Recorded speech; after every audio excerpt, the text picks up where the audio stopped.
Dead Man's Path. Before we read the story, let's read about the author, because that's going to impact the way you look at the story and perhaps what you discover about the theme. So, I never know how to say his name. Chinua Achebe was born in Agdi, Nigeria, the son of a teacher in a missionary school. His parents taught him the values of their traditional Igbo culture, but were devout Protestants and christened him Albert, after Prince Albert, husband of Queen Victoria. At the university, Achebe rejected his British name and took his indigenous name Chinua. The Igbo tribe originated in an area about 100 miles north of the confluence of the Niger and the Benue rivers. The first Igbo in the region may have moved into the region between 4,000 and 5,000 years ago. The majority of Igbo farmers, their staple crop is yam, and the Yam Harvest Festival is a time of celebration. Before the influence of the Europeans and Christian missionaries, most Igbo practiced some form of ancestor worship, which held that in order to gain success in this world, one must appease the spirits of the dead.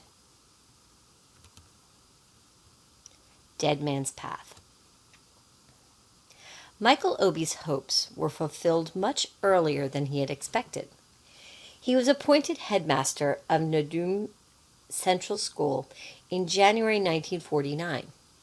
It had always been an unprogressive school, so the mission authorities decided to send a young and energetic man to run it. Obi accepted this responsibility with enthusiasm. He had many wonderful ideas, and this was an opportunity to put them into practice.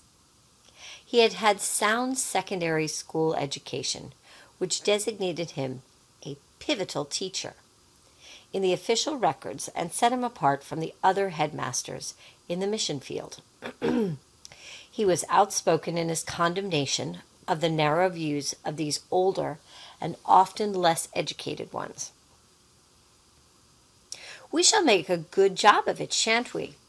he asked his young wife when they first heard the joyful news of his promotion. "We shall do our best," she replied. "We shall have such beautiful gardens, and everything will be just modern and delightful." In their 2 years of married life, she had become completely infected by his passion for modern methods, and in his denigration of these old and superannuated people in the teaching field who would be better employed as traders in the Onitsha market. She began to see herself already as the admired wife of the young headmaster, the queen of the school. The wives of the other teachers would envy her position. She would set the fashion in everything. Then suddenly it occurred to her that there might not be other wives. Wavering between hope and fear, she asked her husband, looking anxiously at him, "All our colleagues are young and unmarried?" he said with enthusiasm, which for once she did not share. "Which is a good thing," he continued. "Why?" "Why? They will give all their time and energy to the school." Nancy was downcast. For a few minutes she became skeptical about the new school, but it was only for a few minutes. Her little personal misfortune could not blind her to her husband's happy prospects. She looked at him as he sat folded up in a chair. He was stoop-shouldered and looked frail, but he sometimes surprised people with sudden bursts of physical energy. In his present posture, however, all his bodily strength seemed to have retired behind his deep-set eyes, giving them an extraordinary power of penetration. He was only 26, but he looked 30 or more. On the whole, he was not unhandsome. "A penny for your thoughts, Mike," said Nancy after a while, imitating the woman's magazine she read.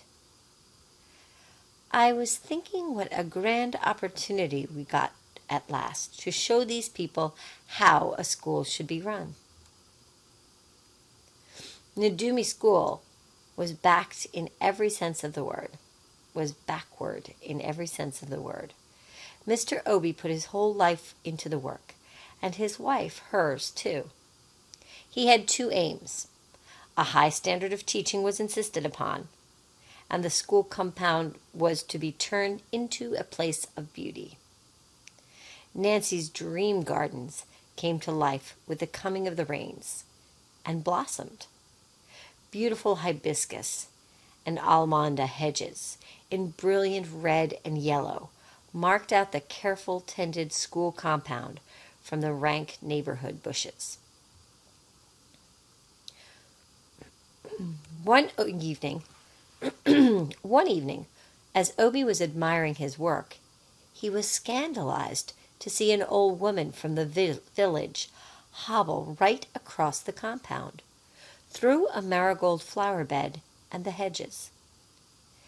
On going up there, he found faint signs of an almost disused path from the village across the school compound to the bush on the other side. "It amazes me," said Obi to one of his teachers who had been 3 years in the school, "that you people allowed the villagers to make use of this footpath. It is simply incredible." He shook his head. "The path," said the teacher apologetically, "appears to be very important to them. Although it is hardly used, it connects the village shrine with their place of burial." "And what has that got to do with the school?" asked the headmaster. "Well, I don't know," replied the other man with a shrug of his shoulders, "but I remember there was a big row some time ago when we attempted to close it." "That was some time ago, but it will not be used now," said Obi as he walked away. "What will the government education officer think of this when he comes to inspect the school next week? The villagers might, for all I know, decide to use the schoolroom for a pagan ritual during the inspection." Heavy sticks were planted closely across the path at the two places where it entered and left the school premises. These were further strengthened with barbed wire. 3 days later, the village priest of Ani called on the headmaster. He was an old man and walked with a slight stoop.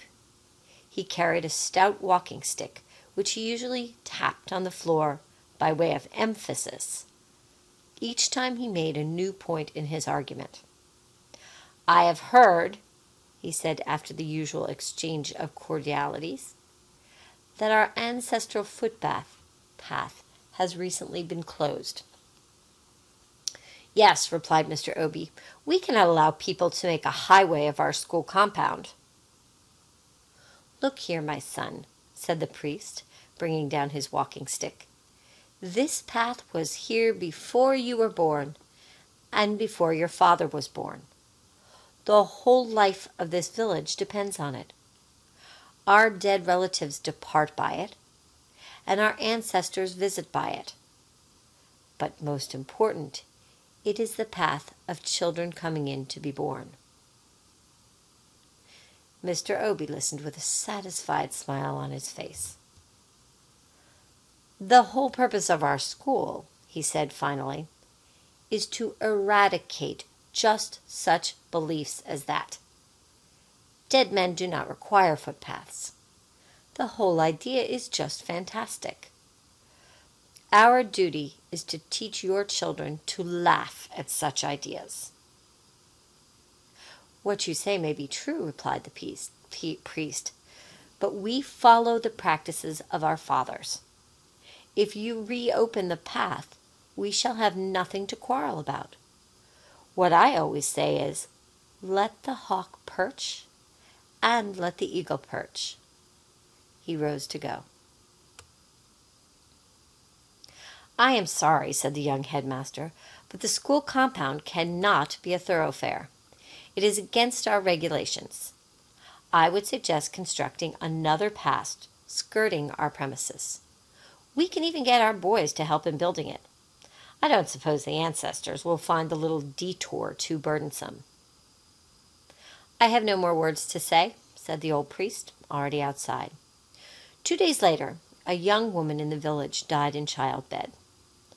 A diviner was immediately consulted, and he prescribed heavy sacrifices to propitiate ancestors insulted by the fence.